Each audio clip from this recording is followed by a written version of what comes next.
Good afternoon and welcome to your science review with Mr. Blaze. Today we're going to do a vector addition without any angles so that you can see vector addition in its most basic form. Alright, in our problem right here we've got a person who walked 4 kilometers east, 6 kilometers south, 3 kilometers east, 5 kilometers north, 10 kilometers west, 8 kilometers north, and then back 3 kilometers south.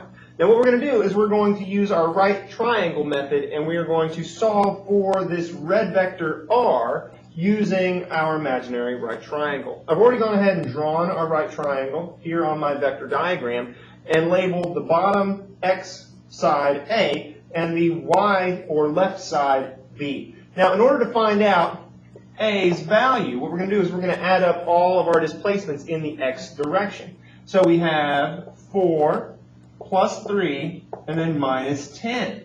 Right? Those are all of our x displacements in this problem. And 4 plus 3 minus 10 equals negative 3.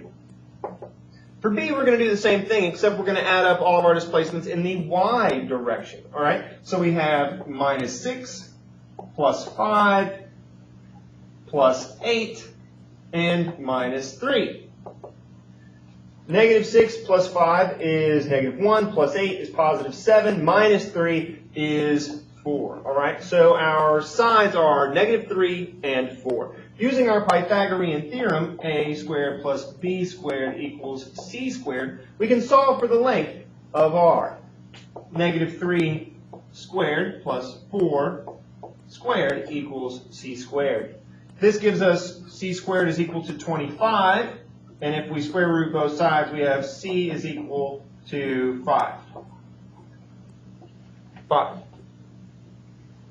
Now, you can see that I've also drawn directions on my diagram here, and since it's a vector we need a magnitude and a direction. Now we can see from our vector diagram that our direction is in fact pointed northwest.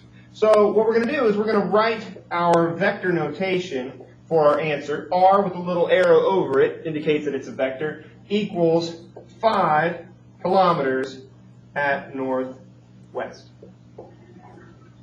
That's our answer. I hope this was helpful. See you in class.